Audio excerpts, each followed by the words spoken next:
Warga Bandung dibuat kaget saat butiran es tiba-tiba turun dari langit.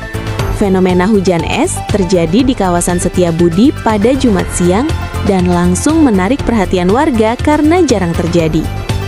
Sejumlah video yang beredar menunjukkan butiran es jatuh bersamaan dengan hujan deras dan mengenai atap rumah. Meski tidak menimbulkan kerusakan berarti, kejadian ini sempat membuat warga terkejut. Kamu pernah ngalamin hujan es juga?